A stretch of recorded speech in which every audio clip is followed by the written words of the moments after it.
All right. Mr. Manzano. We can just call me Leo. Mr. Leo. Yeah, we're not just Leo, right into it. But I can tell you're from Texas, though. Yeah, one thing I noticed about you, as soon as you walked in the door, gosh, nothing but smiles. And that goes a long way. You know why?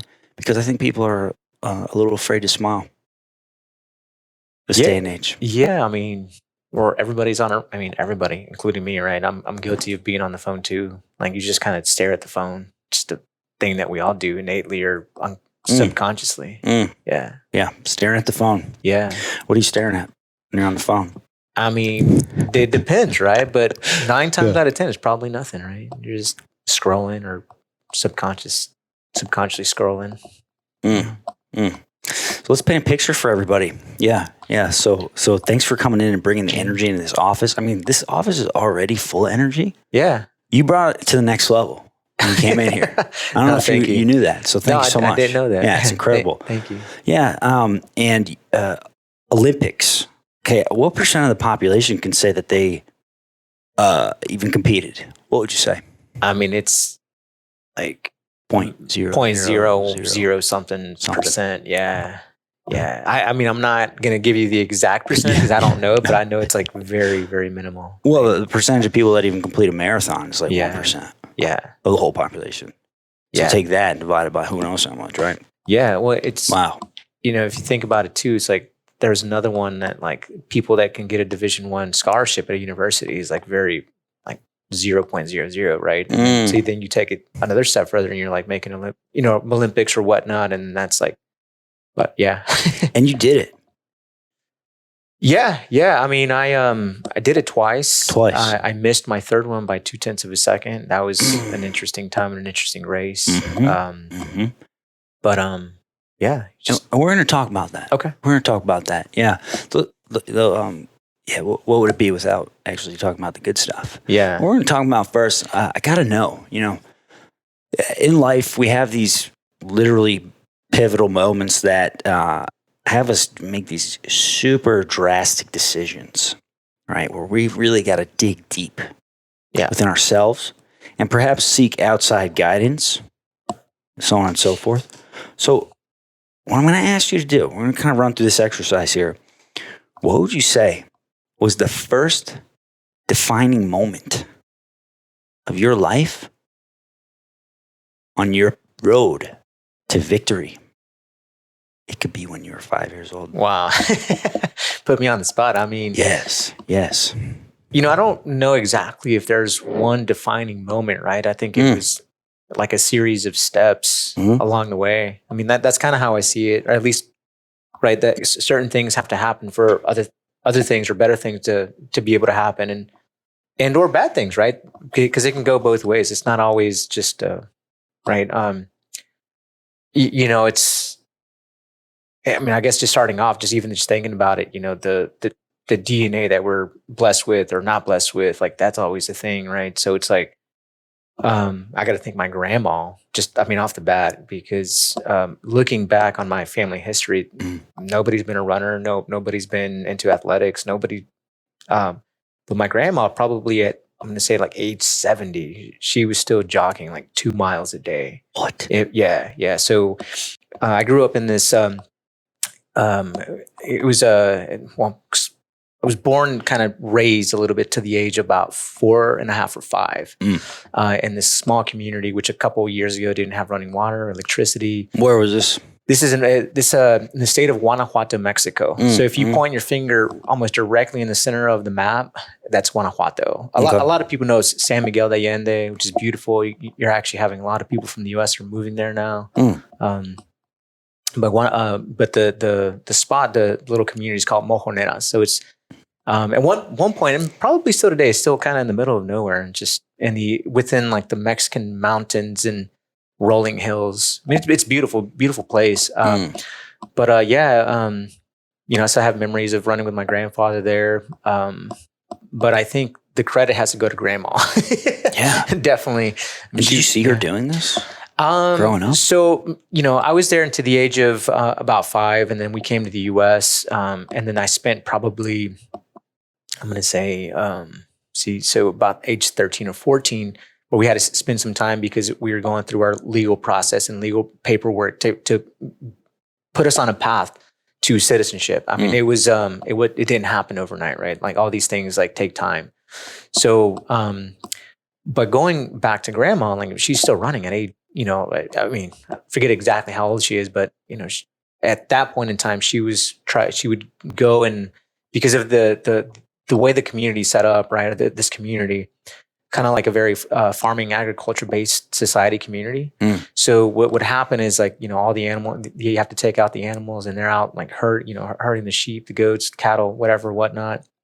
And so grandma would have to go back, jog like a mile to the house, grab food from my grandfather, and then take it back to my grandfather. So I guess probably 2 to 3 miles, 4 miles a day or something, just jogging. And she was, in her typical like Mexican colorful thing rolling, right? Yeah. So credit to my grandma for the genes, because no one else in my family, at least that I know of, probably, I mean, I'm sure they have them, but another thing is like, how do you develop that? Wow. Okay. So you got to see that.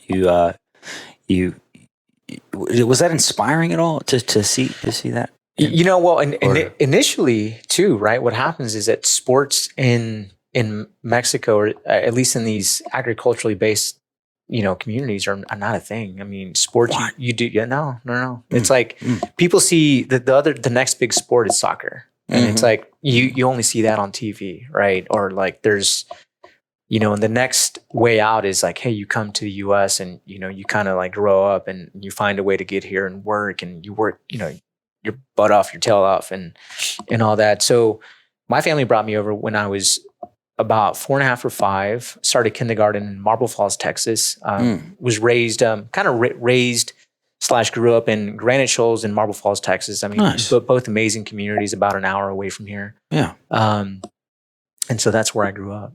Wow. Yeah. Okay. So you're in Marble Falls growing up. You went to school there, elementary, middle, high. Yeah. All the way, primary, all the way through 12th grade through high school. Okay. And were you running the whole time? So I've always had a knack for running. I mean, I remember running those, you may not remember the presidential fitness awards and all that. So what you as a part of school curriculum? Yeah. So it was like a primary, right? So in PE, depending on how many laps you ran, you would get these blue or red ribbons, like the presidential fitness award. And so I remember just lapping kids. I mean, it was just something that I was like, oh, I got this, and then that kind of progressed. It progressed into elementary, but really when it's really started happening is in middle school. I had a coach who was a track coach, Coach Summer. His name is Coach Renault. So I had a kind of a small season with him. And I wasn't that, I was decent, but I wasn't that good. Was getting like thirds, fourths, fifths, which is kind of like my introductory into track. The following year in 7th grade, there was a friend that invited me to join the cross country team, and needless to say, he didn't actually show up, but I ended up signing up. But I had to convince my dad to let me join the cross country team, or to even why? How come? So in the Hispanic Mexican community, it's like, again, sports are looked at as just kind of like, hey, you're being lazy. This is something that you do in your off time for fun. Yeah, for fun. Yeah. It's not seen as like, hey, there's potential, there's possibility. It's not seen like that. And so, I come home and I have to ask my dad, I'm like, hey, can I join the cross country team? And he's like, well, no, like, and he's like, you gotta work, and I'm like, oh man, well, as a kid, I think I'm like 12, 13 at that time. And, so I decided to make a deal. The deal was like, hey, like, let me join the cross country team, and I'll work during the summer and help with at least my own expenses or some household expenses. And then that's how he was like, okay, that sounds fair. So are you serious? You bartered with your father, yeah, to be able, to run cross country. Yep. I think that's a valuable lesson there. That everything's negotiable. Yeah, it can be. It can be most of the things. Most of the things, yeah. right? But as a kid, there's a saying that it's like you only know what you don't know, or something like that, right? Sure. And so at that point in time, I didn't know what I was doing. Like I was just like, hey, this is what I want to do. But perhaps it was everybody has a calling, right? Or a calling impulse to do certain things, right? And for me, it was running, and that I found a lot of joy in that. Now, it seemed like the first roadblock, so to speak, on your path to greatness was, in fact, your dad. But it might have been a small roadblock because he kind of bent, so to speak, kind of easily. Yeah, right? Or no? Yeah, yes and no, right? Because there were other roadblocks. Like, and we're gonna get to those. He was, he was pretty intense sometimes, and sometimes a little bit on the physical side. So that was, there were some things that I had to kind of get ahead, but also like, growing up, it's as you're a boy, and then all of a sudden, right about that age, 12 or 13, you start becoming a man in a sense, right? Like, I mean, of course, there's still a lot of growing up to do. Get your own voice. Yeah. At that point. Yeah. So, going back to the, I make this deal with him, and so during that time, during that time, I think we only had one family vehicle. And so my dad would drop me off before work. So he starts work like at 6 a.m. He's been going to work. I mean, he's been working at this place for like 30, 40 years, like just for a long time. Starts at 6 a.m., leaves work at 7 p.m. or something like that. Like in something, yeah. Dang. So he would drop me off like at 4:30 or 5, like probably like 5. And so for the longest time, I was always like the first one to like show up. Yeah. Like it would be like, 4:30, 5:30 in the morning. And then I was just like, okay, well, I guess I'll take a nap, while everybody gets here. And then right about like 6:15, everybody would start rolling in. My gosh. Yeah. So, okay, you woke up, you got a nice little power nap in. Yeah. And you're fresh and ready to go. More or less, right? I mean, sometimes it was cold, I can only imagine. Jeez. Cold winter morning. Yeah. Okay. Yeah. So, I did that all through, I guess, middle school into high school. And then right about like my sophomore year, I finally had a vehicle. So and then I was driving myself after that. Okay. Yeah. Okay. So bringing it back, you're running pretty much as you can, right? Because it was a part of you, part of who you are, right? Ever since, when was that time where you knew you were hooked? I'm going to say that it was probably right at my 7th grade year when with a coach. Yeah. Her name is Coach Schnallman. And during that time, so, coming up where I'm coming up from and, not having the resources, so like I had these, because I had started working also even previously before that. I started working right maybe like around 12, right? So I was like going into my 7th grade year, I had already had some work boots were considered probably like hiking boots. So, I show up to my first day of practice and I'm like just wearing, hiking boots, jeans, and a dress shirt. Just start running like that. And then everybody's like, oh man, this guy's still doing well. Like considering he's, running in this stuff. And so maybe about 2 weeks in, Coach Nauman gives me a pair of shoes, shorts, and like just like the running attire. Wow. And that kind of started changing some things. I'm like, whoa, like, I mean, I know we didn't have a lot, right? I mean, maybe at that point my parents couldn't quite afford, or they just didn't quite see the investment in a pair of shoes, right? And so she gives me a pair of shoes, she gives me the apparel, and then it's like kind of from there, like one of my first meets. I mean, I'm a 7th grader. They put me on the JV for the high school. That's cool. And I ended up winning the race. Are you kidding me? Yeah. Jeez. Yeah, as a 7th grader in a JV race, yeah. That's amazing. It was in Lockhart, Texas. Whoa. So, that's really cool. Yeah. I bet that made your week. I didn't know what to think. I just wanted to win. I was like, man, I'm racing against these older guys, bigger guys, and I just wanted to win. And I won the JV race as a 7th grader. Man. So that was kind of like a thing, right? And then going into the next following years, I'd always try to do summer track, but I was always working, and then into like the school year, like track season and all that. So just kind of found a different way to run. I think we might have somebody coming in. Yeah.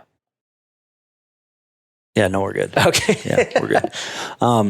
And let me ask you, what What age were you when you competed in the Olympics? So I was, I'd already gone through high school, went into college, got a scholarship to run at the University of Texas, and so I graduated University of Texas right about 2008. And once I graduated, I was probably right about 22 at the time. Wow. I remember being one of the youngest. There was actually two of us. There was a guy named Lopez Lamong and myself, who were the youngest Olympians during that time at the Beijing Olympics.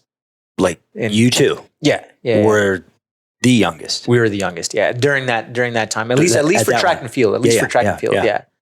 Yeah. Okay. Yeah. Well, that's kind of future casting here, forecasting here. So along the way from middle school, I'm sure you had some serious wins under your belt, right? Starting off with the JV championship, right? I mean, after that, was there any point in time that you felt like you might have been burnt out? That's not necessarily not in middle school, not in high school. I mean, I just love to compete. I love to run.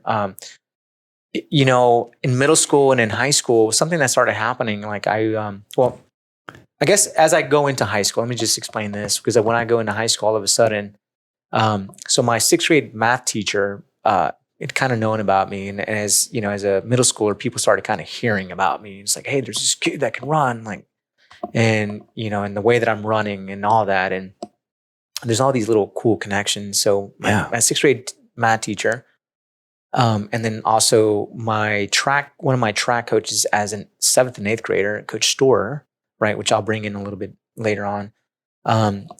So as I'm going into high school, there's two football coaches, and one of them's the husband of my sixth grade math teacher. Oh, so it was yeah. And but they're both football coaches. So it's Coach Futrell, Coach Fletcher, two football coaches. I mean, they love football, but they also have an affinity for track and field. They're more on the distance side. They've had some, state, kind of like state, qualifiers or state champions already in like the 100, 200, but they've never have really dealt with like a middle distance runner or distance runner. So as football coaches, I have to hand it to them, because they did their due diligence and going back and really trying to figure out, like, hey, how do you coach a middle to long distance runner without burning him out? Right. And I think they did an incredible job, because I still credit the longevity in the sport that I had. I mean, I competed for like 21 years. And I credit them, actually. It's really amazing, because they didn't burn me out. Right. And so as a kid, the whole concept of training was quality over quantity, where you have some kids that are running like 70 something miles in high school. I mean, I was running like 30 to 40 miles per week, but probably at a higher intensity. Interesting. Yeah. Good. That makes sense. Huh. And then when it comes to recovery, Zhangji, the jiu-jitsu champion, had touched upon this. And he said some really interesting things that I had never, ever thought about. He says, we grow when we rest. We'll leave it at that. I'm curious to see your take on recovery. Yeah, I mean, there are so many things, right? When you think about recovery, and the recovery stuff didn't actually start happening until a little bit later, because just kind of like you, I'm always like on the go, right? And so, a lot of energy. Yeah, there's a lot of energy, and so I'm gonna probably go right into as I learned more about recovery after my first Olympics. So after my first Olympics, that's when I really started getting into the recovery and like doing all the things and all that. So how come? Well, in 2012, right? In 2008, after Beijing, during that time, I think I finished like, I made the semifinal. Was out in the semifinal. I was probably somewhere like right around 12th in the world or something during that time, but I got my butt kicked. Oh man! So, as a guy that during that time I had just signed with Nike as well, and it was like, okay, well, like there's a future in this. I can do something, but it's like, man, I got to figure all this stuff out. And now, like you come out of being in college, or I'm just a kid, still, 22. And then I'm like, okay, well, there's other things and there's guys that are better than me. And it's like, okay, well, we got to, if we want to be good, like what do you need to do to be good? Yeah. Right. And to improve. That's a great question. Yeah. What do you need to do? Yeah. What do you need? Or what do I have to do? Right. Mm-hmm. What do I have to do? Right. That's a powerful question. Yeah. I'm sure that was to become at the level, to get to the level that you were at. Yeah. You probably obsessed over that question. Yeah. I mean, it's just an assumption. You do become a little bit obsessive in the way that you carry yourself and the things that you do, potentially even the things that you think. So let me ask you this. Olympics, you were one of the youngest people. Did you say you were going to school when you were training for that?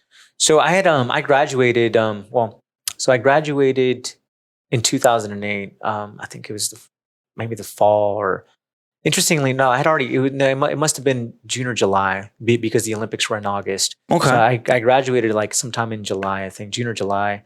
Yep. Went into my first Olympics. I had just signed with Nike during that time. That fall, I still got to come back and finish school though. Oh, so you're training for the Olympics, going to school full time? Not during that time. So I came back after the Olympics to finish up school. Okay. Yeah. Okay. Yeah. Wow. So you were able to dedicate all your energy and effort. Is that right? During that time, yeah.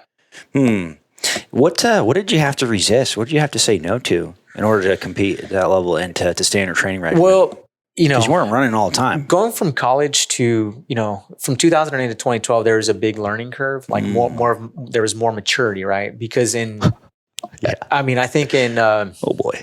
Yeah, in college, I like to have a good time. I mean, just like every other kid, like, what's that? Guy like you likes to have a good time? Oh, of course. Not surprised. Yeah. So, it's like, there were things in college, like, of course, right? If you're going to be out, like, hey, you got to be going like at 6:15. That's what I'm saying. Like, I didn't really learn the whole aspect of recovery until later. And so there were times where I would go out and, I'd be down on 6th Street, hanging out, having a good time. And then all of a sudden I'm waking up, going to bed at 3-4 in the morning, waking up like at 6:30 or whatnot. And then it's like, okay, but hey, there was always that saying, it's like, hey, if you're a man at night, be a man in the morning, type of thing. And if my dad taught me anything, it's like, hey, show up. Right. And I still to this day, I think the biggest thing is showing up. Right. Yeah. You got to show up. Yeah. And being able to see your dad keep those intensive hours year after year, 5 a.m., 6 p.m., consistently getting them work, right? Yeah. He set the example. Yeah. So you had your grandma who was just running everywhere, right? And then your dad setting the example of consistency. That's huge. What about negative influences in your life? Anything enter your life that kind of maybe got you off track? There's always stuff, right? I kind of wanted to go back and kind of hit a point though. So the learning curve, right, it's like, hey, like there's some things that I probably didn't do so good, right? So, I mean, it's, even though you don't want to mess up or F up, right? There was times that I did, right? But those are also important and crucial because you learn a lot from that. It's like, okay, well, I already know what not to do. Mm-hmm. What are the things that I can start doing now, right? And so as I went into the next phase, into the next Olympic cycle, it's like, okay, like what do I have to do, right? And that's when you start doing all the little things, right? The eating, the sleeping, everything. Like you think about it, like, in terms of recovery, right? That there was like things that I was like, after a workout, like, you'd get like, it's called a flush, right? You get flushed out and then you go hit an ice bath and then, or you do a contrast bath. And if it was a really intense workout, then you would go back home and then you would do like some kind of like Epsom salt bath, right? So it was like everything, right? And during those years leading up to 2012, in terms of like, there was like very minimal to almost no alcohol. Mm-hmm. A lot of people are, they do when they're runners, they tend to do a lot of like carbs. I kind of just kept it at like strict protein, like, and some like vegetables and just like greens, but that's surprising. Very minimal carbs. Yeah. Wow. Yeah. I was 5% body fat during that time. Whoa. Or so. How much did you weigh? Like 123. Right on. Yeah. Yeah. Yeah. For 5'5", 123 is like running weight, nothing. man. Yeah. Not fighting weight. Runaway. Yeah, well, technically it's both. Yeah. It's both, yeah. So when you say flush, I made a note here. Is that when they get help with the lactic acid? Yeah. Is that right? Okay. Yeah. So if you think about it, right, like a typical, just say like a typical workout for a mid distance runner is like 12 by 400, right? But you start off with your warm ups, your drills, and then you go right into like a workout like that, right? Mm-hmm. So there's a lot. If you've ever just sprinted like 200 meters or 400 meters, you know what lactic acid feels like. It just kind of feels like all of a sudden, like your legs kind of go into shock. Like something's is intruded into your legs and you can't just move anymore. And like it's full of concrete. Yeah. And so that's actually the feeling of lactic acid. So it's like when all of a sudden you just can't move, right? So imagine doing that 12 times, right? Where you like, say you do like a rep, right? You do a 400, you rest. I mean, rest can be anywhere from 45 minutes to a minute and a half, sometimes even 2 minutes, depending on where you're at during the season. Yeah.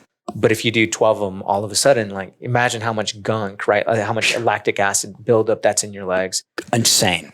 Yeah. So then, but the reason why you're doing that is because, so we were training for the metric mile, the 1500 meters, which, or the mile, right? Sometimes even the 800 meters, which is the half mile. Mm-hmm.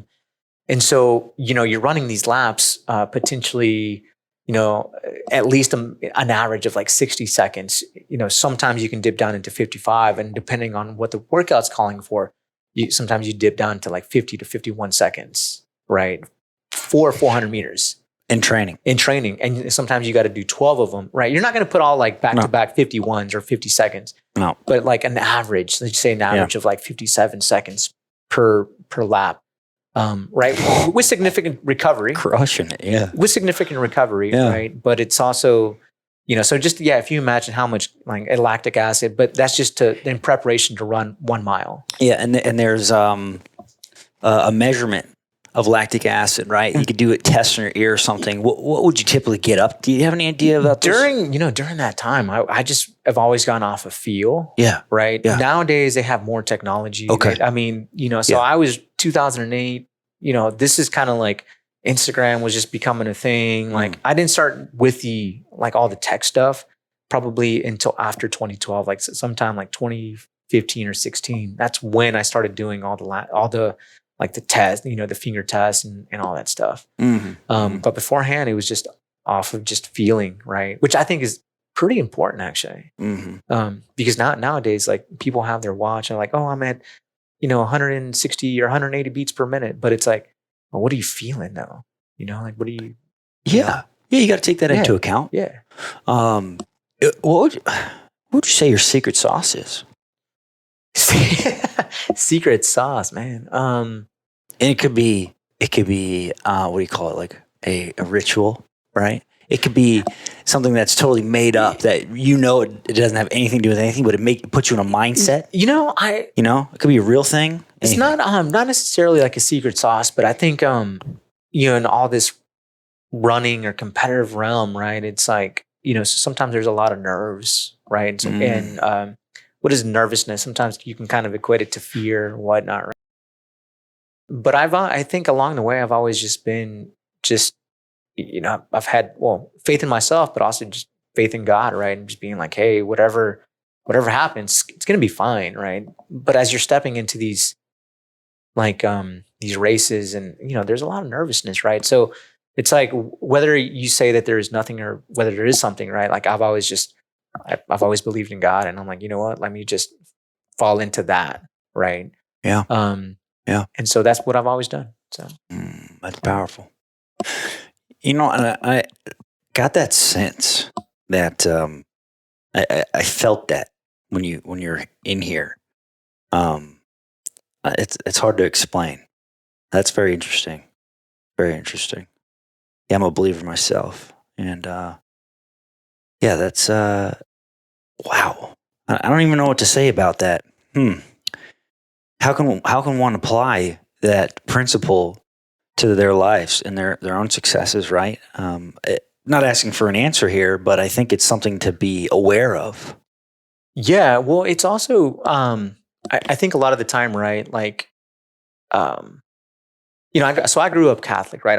I don't think I'm super practicing Catholic anymore. I actually believe in all religions. I think it's amazing. You can get so much like beauty and gold nuggets from all these just religions, right? Like Buddhism, Hinduism. I mean, you have all this stuff, like just like an insane amount of like beauty, right?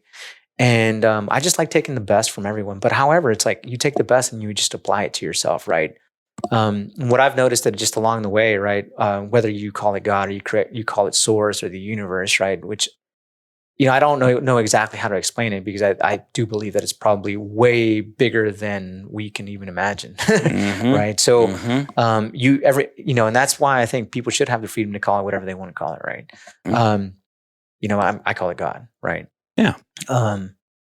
And sometimes like I also feel that God and the universe kind of go hand in hand, right? Because sometimes like when you open up and like you want certain things, right? Like you have to kind of bring it back to yourself in a way, and it's just working on yourself, and kind of going back to the racing, right? It's like, hey, if I'm doing everything that I need to do, right, and having faith in myself, having faith in God, and I do feel like they go hand in hand, right? Then it's like usually the obstacles start kind of like maneuvering, right? But it's also like you got to put in the work. If you don't put in the work, then it's like, then how do you expect for God to help you out? That's like the gas. Yeah. The gas in the engine, right? You got all the components for the car. You got to fuel it with the work. Yeah. So you said that there were some mishaps along the way, some mess ups along the way. Let's share with the class what all happened there. So 2007, right? Actually 2009. Excuse me. This is there were so many races. So a total of I've probably made like 10 USA teams. Whoa. Right around that, right? I probably need to go back and check. But actually, you know what? It was 7 USA teams. And then I was at 11 USA championships. But going back to 2009, right? And sometimes like they all Sure. So 2009, I was doing pretty well. Actually, I was, getting on top of everything that I needed to do. I'd been kind of training very similar to the way I'd been training, but my body actually needed more different type of training, right? In terms of strength work, which I had no idea during that time. That's interesting. And so I did make a world championship in, I believe it was Korea, and I'm coming around in the semifinal and then just coming around like the last 200 meters, the last 100 meters, something. And I think it's my left hamstring. I just feel this pop, and I'm trying. And I'm normally known for my kick. So people, like, if you go back and watch my YouTube videos, people are like, "Oh, like watch out for his kick." Just kind of like it's almost like hitting like the NOS button or the nitro, or it's kind of like an extra move that you have. And so people have always known me for that. And as I was getting ready to start that up, it was just like the engine blew off and my leg was just done. That's crazy. So then I didn't make the final, and that was pretty disappointing, especially coming off an Olympic year. I'm like, man, I should have made that final. I didn't make it. What causes a hamstring tear? So there's probably a couple things, but I'm just going to say that it was probably deficiencies and weaknesses that usually stem from the glutes. Sometimes the hamstrings can be pulling more, which actually, at least from what I have kind of dealt with, right? And people could probably tell you otherwise, but at least what I've always dealt with is that the glutes are probably one of the strongest muscles in your body, right? So if you can find ways to activate your glutes so that your hamstrings don't do all the work, like that's actually so it's like these are your motors, right? Yeah. And if all of a sudden, if you have, I don't know, like say, like you can kind of look at what is it? Nowadays there's electrical cars, but like if you look at, certain cars that are still gas powered, they have like a little band, right? That's potentially like your hamstring, right? It's kind of pulling and all that, but it's not your motor, right? But all of a sudden you put that tension, right? And you're making that work more than anything else, then at some point it's going to give, right? So if you think about like your hamstring like that, and that's kind of what happened is like that I was putting a lot of making it work more than it needed to, or actually the motors are in the glutes. And the good news is about that, right? It's not like you were intentional by not working your glutes. No, I wasn't intentional. Yeah. It was just like, It wasn't a self-deprecating mishap. No, it was just like out of the ordinary. So what happens, right, too, is that the body's smart. The body's so smart. And when you're doing certain things, like it all of a sudden just starts adapting and it becomes very, it becomes like a subconscious program in a way. However, it's your body, right? It's just your body. It just knows and it's smart and it just does.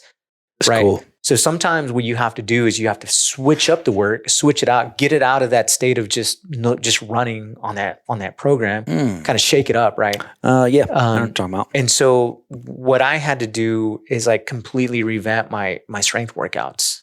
I went into Olympic lifts, so where there was more activation in the glutes, and doing other things that were during that time. I wasn't doing like super weights.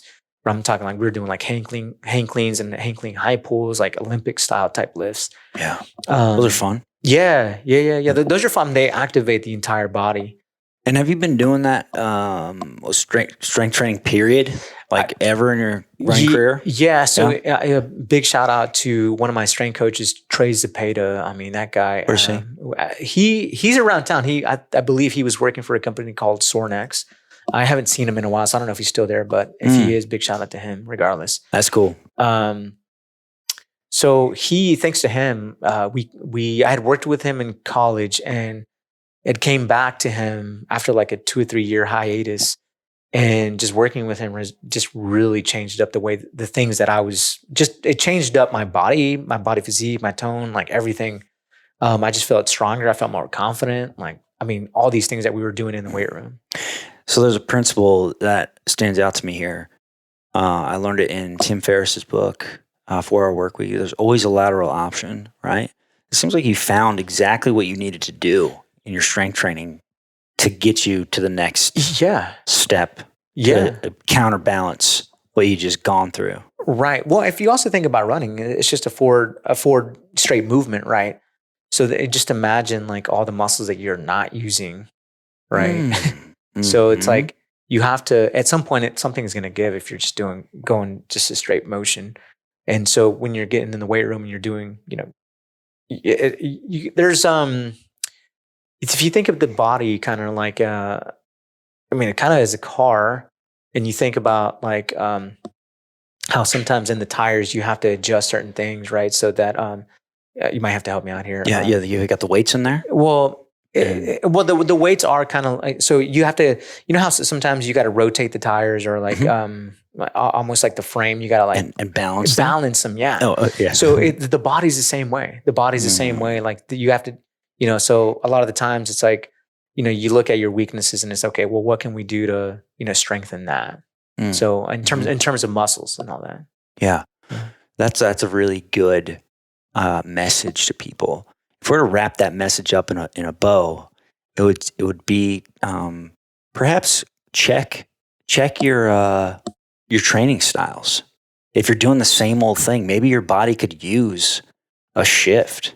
Yeah. Right? Or a quote unquote shock, as some of these like P90X likes to use, or shock your muscles. No, absolutely. Right? Yeah. Just switch it up, right? And you talked a little bit about diet. I thght that was fascinating. A low carb diet as a runner. And what were the competitors typically eating? Any insight on that? A lot of the runners, even more so long distance runners, they usually do a lot of carbs, like pastas and the rice and probably a lot more like floury stuff.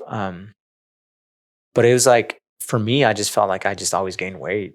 Like I was just, there was more weight to it. And then once I cut all that stuff out and just kind of kept it like more protein, primarily more chicken. On occasion I'd incorporate some red meat in there.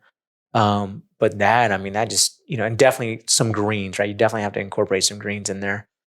But I felt like that was like, I would get the max use of my body. And it's like, even now today, right? As I'm recently just starting to get back into shape, but for myself, no super running or anything, but just getting back in the gym. And I feel like even just starting that back up, like I'm starting to feel results pretty quick. So yeah, and if you want to fly, why not eat a bird? Yeah. You become Right. something that Well, flies. there's very minimal fat in chicken or in aviary. I don't even know if I'm saying it right, but Aviary, aviary stuff. Yeah. And when it comes to, did you ever? Let's just put it out there. Did you ever think about throwing in the towel when it comes to running? There were several times actually. Several times. Yeah. Like get ballpark. So 3 times. I'll 10? say that right at 2009, where when I kind of got hurt, I definitely had to think about it. I'm like, man, should I just go for another Olympic? Because you also got to think, right? It's 4 years. It's a 4-year commitment for an Olympic cycle, and it's like, damn, can I do it or can I not? And there was something still deep within the system. I was like, yeah, like I'd like to do this. So went another 4 years. So I get to 2012, right, and during that time, I make the London Olympics. There were some things some obstacles along the way, but I made the Olympics. Got a silver medal in the Olympics, and after the medal, I am actually not able to renegotiate my contract agreement with my sponsor. And that was pretty tough because it's kind of like it's kind of like your job, right? And all of a sudden, for me, I thought I did everything that I could, and during that time, we weren't quite able to make it work. And so then I went about a year and a half without a sponsor, and just kind of was living off my savings and race winnings, which, like all of a sudden though, like, you're spending all this money on flights and hotels. And so you're technically just evening out. Right. So that was pretty tough. Right. Because even during that time, like my son was just born too. And it was like, man, like I have a family at home, like I got to make sure to produce. And it's like, man, should I throw in the towel? Fortunately for me though. Well, so no income or / sponsor. Yeah. Son was born. Yeah. Oh. Yeah. Now this right here is probably a highlight of the show here, right? Because you're at a major crossroads in your life. This is certainly what we would call a pivotal moment. And how do you go through that decision making? Well, one of the things that kind of was coming up for me was like, man, it really feels like, and I'm, regardless of whatever it was, whether it was business or whatever, like on my end, it felt like these people wanted me out of the sport at that time. And I was like, you know what? Like I'm going to go out on my own terms. Like, I'm not going to allow anybody else to be like, hey, like it's done. Right. I stayed in the sport and, I competed that year. I still finished the second place at the USA Championships without a sponsor. Wow. The following year, like right around it must have been like March or April. My new agent calls me and he's like, "Hey, there's a company called Hoka. He's like, you should check them out. It's just like just starting out, right? And they got that crazy looking shoes, like with the maximalist stuff. Totally. And what year was this? This is 2014, like beginning of like March or April of 2014. March of 2014, because I signed with them in April. I ask because now, in the past 12 months, I'll say that I see them everywhere. Yep. That's why I was curious is when they kind of started. This is kind of a funny story. So, my agent reaches out to me and he's like, "Hey, you should check out this company, Hoka." And I was like, "Okay, well, I see the shoes and I was like, I don't know if I can run in this. Like what kind of shoes are they? Like the big old clunkers." I'm like, man, like, I don't know I'm like, but you know what? Let's have them send me a pair of shoes. So like literally like the next day or 2 days later, they send me like 7 pairs of shoes. And I'm like, looking around, I'm like, I don't know if I can run in these. Like, these are like, look so odd and strange. And so I was a little bit like self-conscious. So I took him out to this secret location here in Austin, Texas, this park. Secret park. Undisclosed where location. Nobody could see me. Yeah. Yeah. It's like, man, like what is this? And so then out of the 7 shoes, there were 3 of them that I liked. And I was like, okay, I could, and at this point there was no other sponsors that were really like reaching out. And I'm like, well, like, I think it could work. Like I could probably make it work. And so I'm like, let me take a chance on these, on Hoka, So after I, more or less decided that I would like to continue the conversations with them, they flew me out to California and then I met the president there and then we just kind of hit it off. And then, beginning of April, I signed with them. And during this point, they didn't even have when I signed with them, they didn't even have a track spike. But I put it up on social media, like, hey, I just signed with this new company, Hoka. And people went berserk. They're like, what have you done? You just ruined your racing career, your track career is done. And all these comments about, man, you're wearing dude, those look like moon boots, and just there's all this hate, right? And I'm like, damn, did I do the right thing or not? I was like, well, you know what? Regardless, I'm here. Yeah. Well, thanks to Hoka, I come in that year, I win another national championship. Wow. One of the guys that I was supposed to race at the national championship, who was kind of the better guy, or supposedly the better guy that year, he decided not to race the national championship.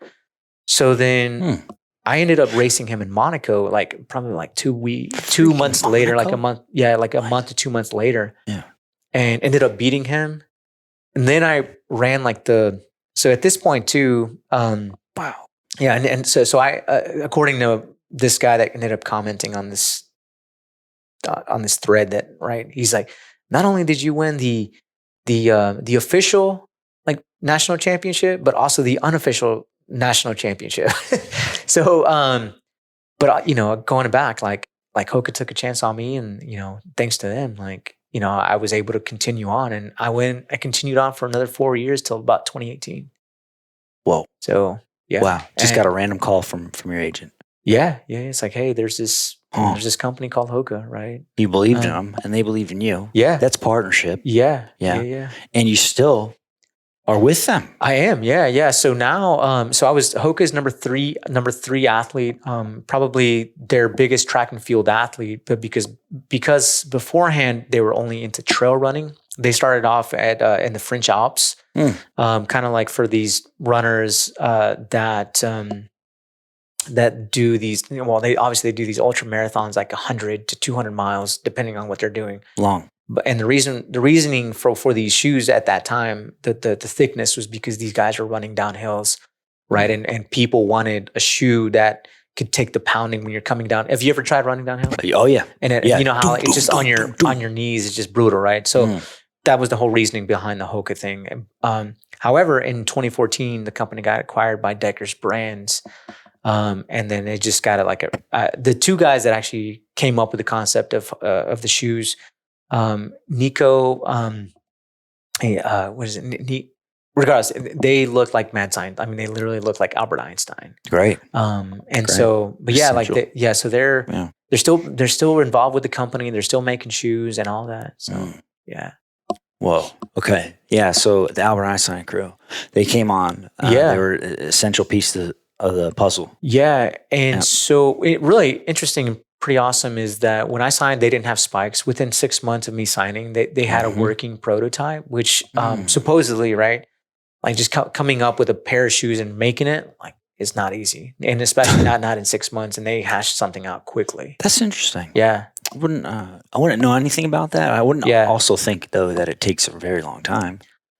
Yeah. I mean, there's a lot of things that have, the design, and then, you have to kind of send it out to see, hey, let's get some working prototype. And sometimes they're having to ship out to another country to get the shoe done. It gets sent back, and it's like, where is it to the specs? Does it make sense? All this stuff, right? I mean, I can't fully tell you because I don't work in that department. But, sure. But there's a lot that goes into legitimate engineering. Yeah. Feats. Yep. Yeah. Okay. Yeah. That's cool. Yeah. So bringing it up to the future here, and what you have going on now, and then followed up by the message you like to leave with people, every person you meet. So what are you doing these days? Yeah. So, that's actually a good question. I do a little bit of everything. Just primarily, I'm really trying to enjoy life. So I spent 21 years running, 11 of those years professionally. And that was really what, that was all I did, right? And so now I'm like, man, there's so much more to life than just running. Of course, running was fantastic and phenomenal for the time that I did it. But right now, there's just an entire world to just explore and to see. And I'm like, man, I just want to enjoy as much as I can. So, I'm a consultant now for Hoka. I'm also a track and field agent. So I work with other athletes to help them in their pursuits. And I've been really fortunate that we've already had a couple Olympians come out of that. Wow. Nice job. Thank you. Yeah. Thank you. It's huge. Yeah. Yeah. And then I've also I've been taking acting classes, and then that's another realm that I've recently been exploring as well. Whoa. So that's still kind of on the going slow, but it's one step at a time, one day at a time type Passion project type of thing. Yeah. And then also of we've my fiance and I have also gotten into into some real estate stuff too. Yeah. Some we're running an Airbnb, looking at properties, just stuff here and there, right? So it's just enjoying life, trying to figure out life. Did the whole running thing, literally ran in circles for years. Literally. So yeah. So now it's like trying to get out and explore life. So that's a fun life. It's the running life or the mixture. Yeah, it is. There's a lot to it, right? There's a lot to it, and I think it going back on focusing on you, I think right now that's one of the important pieces, right? It's like, because I did running for a long time, it was just very outwardly focused, and one of the things I'm trying to do now is like bring it back in, and it's like, hey, like I got to just work on myself and kind of just we all have like weaknesses or insecurities, and it's like, man, how do you make yourself better, right? And so in a way, continuously just working on myself and figuring out like what I really like to do, right? I mean, I enjoyed the running part for a long time, but like now, like I get to explore and kind of just see what else is out there. Yeah, I've got a fun exercise I'll share with you. Yeah, let's go. Once we're wrapped up here. Okay. Yeah, that'll help you get clarity on something like that. It helped me. It might help you. We'll see. Yeah. And then, what kind of message do you want to be known for? Like if you meet a stranger, how are they going to feel after they meet you? Does that question make sense? And I think ultimately, right, it's I'll just say that it's like, well, obviously believe in yourself and just work on yourself, right? Believe in yourself and work on yourself. Yeah, it seems like that's kind of been a theme of the conversation. Yeah. Is that internal aspect of all of this. Yeah. But you also mentioned a little bit of spiritual, right? And then you also mentioned putting in the work. Black and white, no other way to cut it. Put in the work, do the hard stuff. Yeah. So compile all those three things, and it's the making of a champion. If you guys aren't fired up, I don't know what's going to do it. Wow. And let me ask you this: people are probably going to get inspired by your story and have questions. How can they find you? Where can they find you? Yeah, I'm on Instagram. I primarily use Instagram. I use Facebook on occasion, but Instagram's like my jam. It's Leo Manzano on Instagram. At Leo Manzano. Yep, at Leo Manzano. Anything else? Any other websites that we need to check out? I do have a website, but it's I'm currently working on it right now as we speak. So, but check me out at Leo Manzano on Instagram. Go to the gram and also check out his Airbnb if you ever want a trip into Austin. Does your Airbnb have a nickname by chance? Or is that a work in progress? No, that's also a work in progress. Okay. But that's another coming soon fun project as well. Yeah, that'll be good. Yeah. Yeah, I just started one in New Orleans. Oh, you did? Yeah. Oh man, I just got one over there. You're gonna do a couple good. months back. You're gonna do good. It's fun. Yeah. Little hotel owners over here. Yeah. All right, guys. This is really awesome. Thank you so much for coming in, Leo. Thank you. Super nice to meet you. Yeah. This is as what I had thought. You check out Leo's Instagram page and you see nothing but good energy, good vibes. The second you meet him in real life, you experience the same thing. Folks, make sure to check him out. Greg Carlson, Pivotal Moments Podcast. Signing off. Until next time. Sweet. Cheers. Thank you.